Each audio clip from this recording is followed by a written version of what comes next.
Hi Pisces! Welcome po sa ating channel. Ito ay inyong daily gabay tarot reading for April 23, 2025. Kung naka-resonate kayo, comment down. Kung hindi kayo naka-resonate, ibigay niyo po sa iba kasi general reading po ito.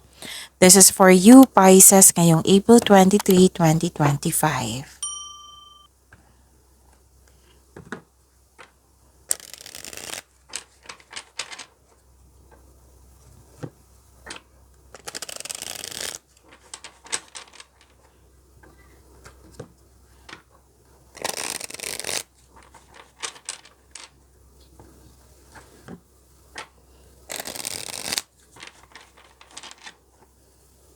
Para po ito sa inyo, Pisces, ngayong April 23, 2025.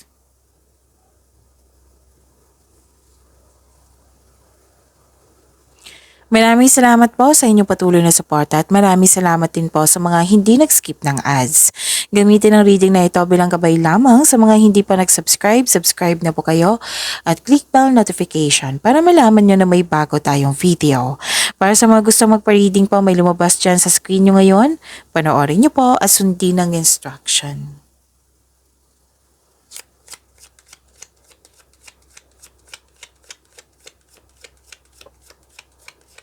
Spirits Guide, mga ganap pa para kay Pisces ngayong April 23, 2025. I need 3 cards po.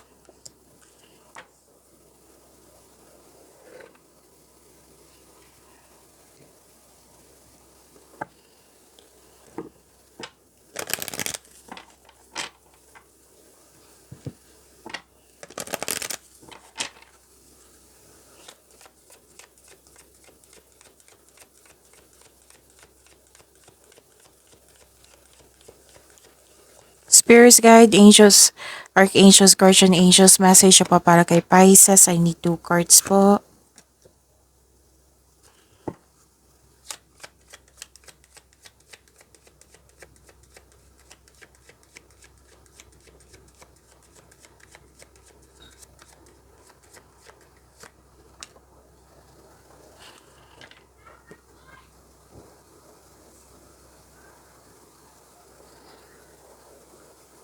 Ngayong April 23, 2025 para po kay Pisces. Ang ganda. Okay? May solusyon sa inyong problema, may sagot sa inyong mga katanungan. Pwede din gumawa kayo ng password or passcode ngayon. Pwede din may malaking influence ang isang babae sa araw na ito. At wow, this is abundance and love is blooming. So claim nyo po ha, Pisces, ang ganda nito. Pwede nakatanggap kayo ng regalo ngayon. Pwede nakatanggap kayo ng tulong. Pwede nakatanggap kayo ng compliment kasi may recognition ako nakikita dito. Pwede fame, awards. At may nakita rin ako ditong, yes, happiness. So claim nyo ha, ang ganda po. Ang ganda ng cards. Wow, so this is good. Ang ganda. So sana all, expect a powerful change. Okay? So claim nyo po, expect a powerful change. And kailangan ng confidence. Confidence is your key to success.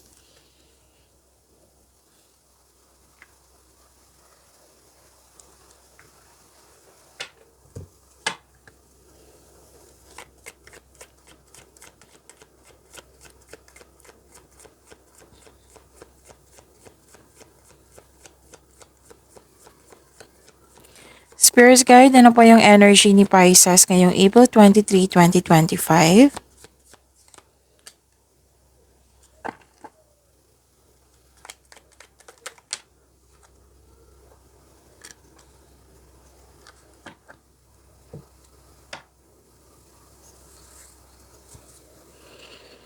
Okay. Kung may narinig kayo or may nakita kayong repeating message, like for example, nanood kayo ngayon ng April 22, 2025, tapos ngayon April 23, tapos may napansin kayo na repeating message. Yan po yung punupush ng cards nyo na kailangan yung bigyan ng atensyon, solusyon at aksyon. Kung maari po. Remember Pisces, at the end of the day, alam mo na ikaw lang taong may kakayahan at responsable na gumawa na sarili mong katotohanan at kinabukasan. So ano yung energy ni Pisces?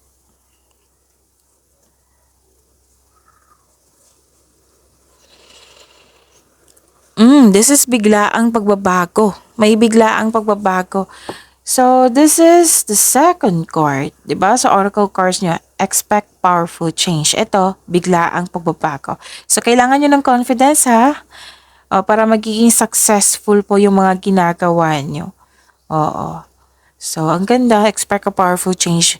This is necessary change. Okay? May mas lumawak yung ambisyon mo sa buhay. Actually, may sikreto dito na parating, which may be shocking.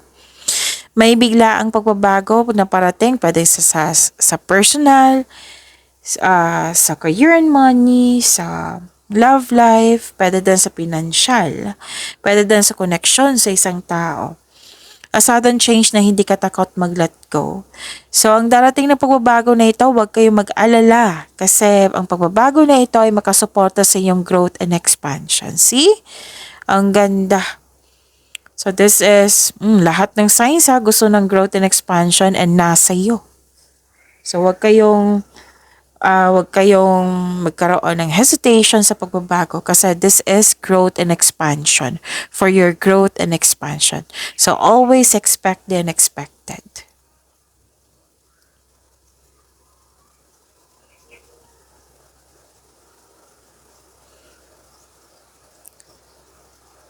This is good. This is good. Kasi hindi ka nagmamadali. It might be may process siya. O sa mga ginagawa mo dyan, it might be may process kasi hindi ka nagmamadali dito. Nagbigay ka ng mahabang pasensya. You're exercising your patience. Nagkaroon ng slowing down. At may delay dito na kailangan mong hintayin. So, naunawaan mo, hindi ko naman nakikita dito na nagreklamo ka. Naunawaan mo. It might be this is a process ha. May delay sa travel, delay sa hinihintay. These delays are divinely time na para i-highlight yung important realization. Something you need to recognize bago ka magpatuloy. Kasi 'di ba minsan na magkakaroon ng delay kasi may ipaparealize sa atin bago dumating yung delay para magamit mo sa tama.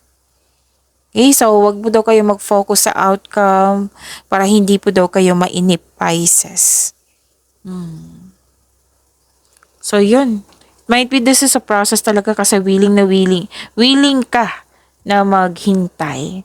So, maghintay na lang kasi may ganap dito na for your growth and expansion. Habaan ang pasensya. Para hindi kayo mainip. Para hindi kayo mainip, kailangan magpag-intindi, kailangan huwag kayo mag-focus sa outcome, para maiwasan yung mainip, di ba? Okay.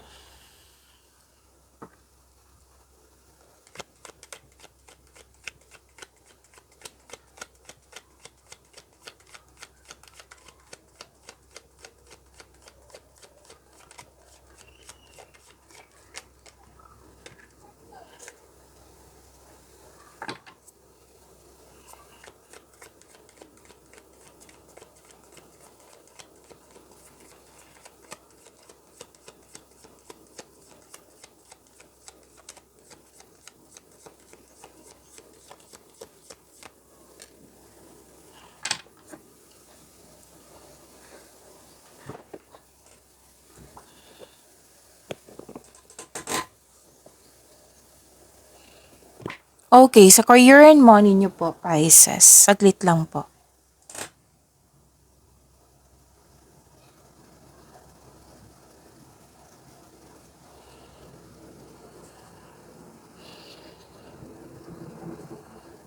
Okay. Um, Ang ganda. Ang ganda ng career and money nyo. Kita-kita ko yung happiness mo dito, oh. Kasi nga may success. So, nag-clarify siya dito from your oracle cards to here. Kasi may success. Full of positivity. May clarity. Optimism. Satisfaction. Gain. You have the power. Ang ganda. You have the power. Yung strength. You have strength. Your exciting opportunities ay parating na or dumating na ngayon, Pisces. Magkakaroon po ng financial growth, so claim nyo po. Makaka-receive kayo. Ito na. Ito na yung sabi ko kanina sa oracle cards nyo na magkaka-receive kayo ng acknowledgement that you deserve. This is recognition po. Nag-compliment. Alam mo ba, Pisces, ang galing-galing mo. Ang ganda ng outcome sa mga ginagawa mo. Example po yan. So, yun, recognition from here sa oracle to tarot cards. So, claim nyo po. Tapos, pwede din may mga kausap ka dyan na customer ba to, kliyente, or kasama ng mga bata. Pwede tinuturuan mo, or customer mo ito, kliyente. Bata to mga bata na nagbibigay ng saya sa'yo. And, pwede din naging business partner mo yung family member. Maaring tinutulungan ka ng grupo ng tao, pwedeng family mo ito, sa iyong mga balak na gawin para sa yung mga layunin mo sa career nyo, sa money nyo. So, very supportive sila sa iyo. Group of people to ha, pwedeng family nyo ito or kasamahan mo dyan. So, ito yung mga ganap na happy kayo kasi 'di ba sarap sa feeling may supportive, may hindi tutol, o may financial growth pa, may mga opportunities pa. So may success at achievement dito. Pwedeng parating pa ito ha or dumating na. So may parating na blessings na it will lead you to happiness. And kung stress ka the other day, last week sa trabaho mo or sa kaperahan, now hindi na. Nakikita ko yung ngiti mo dito. Yung warm feeling. Warm feeling. Tapos, yung kaaya-ayang pakiramdam. May nakita talaga akong grupo ng tao dito. It might be this is meeting or reunion, nag-uusap. Pwede. So, security, nakikita ko dito. Comfortable ka at secured. So, enjoy your success, Pisces. You deserve this kasi naging masipag ka sa araw-araw. Success lies ahead if you keep the path.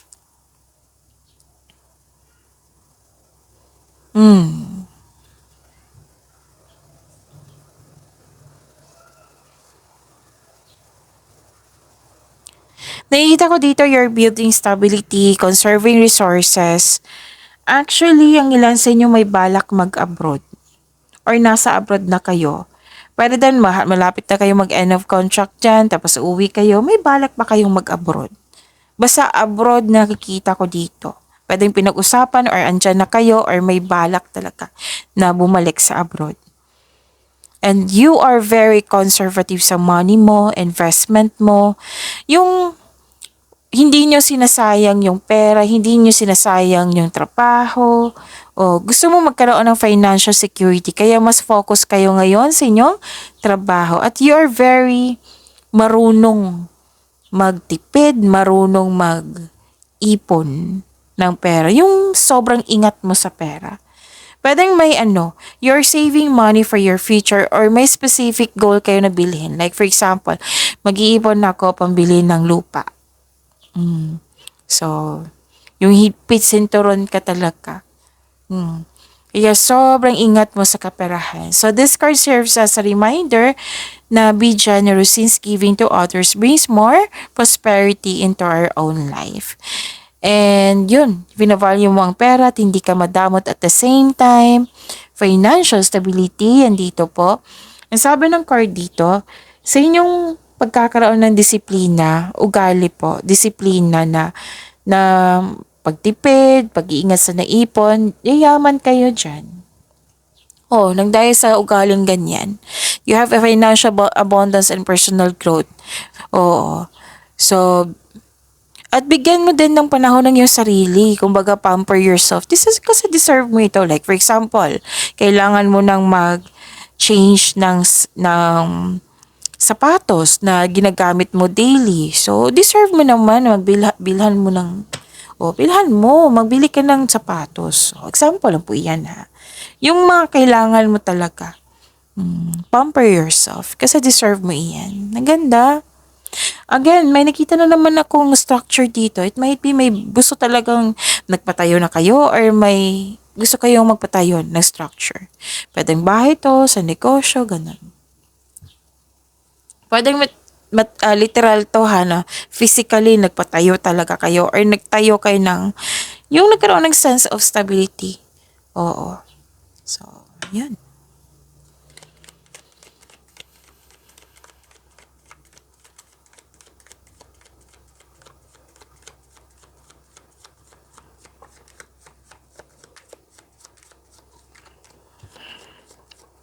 Spirits guide, love, life, self-love, partnership, and romance, si Pisces.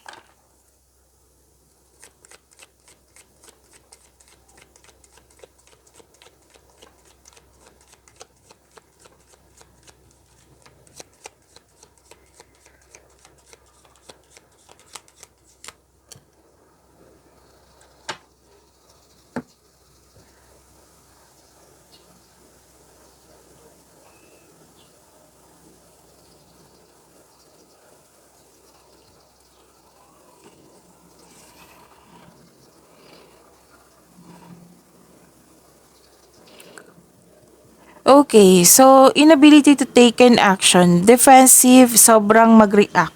Yan yung nakikita ko. May concern kayo sa immature na tao. Nang dahil sa kanyang mga pinapakita, sa mga ginagawa, sa mga sinasabi na-trigger kayo or pwedeng nasaktan kayo kasi nagkaroon ng weakness po dito. Mag-ingat po daw kayo sa taong manloloko or self-centered na tao. Kasi may ano dito, binigay na sign na may toxic nga na tao na nagbibigay ng sakit ng ulo sa inyo. Ayaw makinig, mahirap kausap, mabilis mag-react, sobrang defensive. So mag-ingat na lang kayo sa kanya. Pwedeng tuto siya sa inyong desisyon, ideas, plano. So nagbibigay ito ng problema sa inyo, nagbibigay ng sakit ng ulo. Pwedeng lalaki po ito. Pwede din masculine, babae siya pero masculine energy.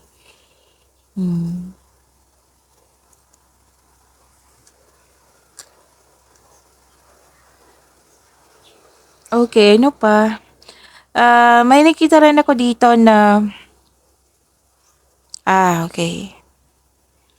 So, nag-overthink ka, di ba? Nasabi ko sa inyo na parang na-trigger kayo, naapektuhan yung strength nyo, what I meant is naapektuhan yung energy nyo, nag-overthink kayo dito. Pero, at the end of the day, may nakita ko ditong desisyon eh. Nagdesisyon kayo. Ayoko na mag-overthink. Kaya kakayanin ko, bahala na siya. May ganyan na senaryo ako nakikita.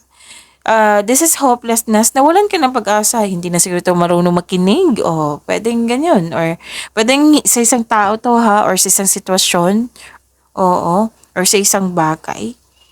Despair nakikita ko dito eh. Pero at the end of the day, which is good kasi ayaw nyo na mag-overthink, kinakaya yung sitwasyon. Actually, nakikita ko dito, na-anxiety kayo, nag-alala kayo, pero you're making changes. Kasi alam na alam mo na hindi nakabuti yung mag-alala ka, ma-stress ka, magkaroon ng anxiety. Kayo po mismo na tinulungan mo yung sarili mo para to move forward. At least niisip mo yung sarili mo, yung you are very concerned sa mga paligid mo, sa tao, sa sitwasyon. Pero at the end of the day, iniisip mo yung sarili mo. Teka, nangihina na ako. So, kailangan ko tulungan yung sarili ko. Example po yan. So, confidence is your key to success ha. Be confident. Takasan nyo po yung loob nyo. Pag-imanin niyo po yung blessings na binigay sa inyo, Pisces. See you tomorrow. Maraming salamat po.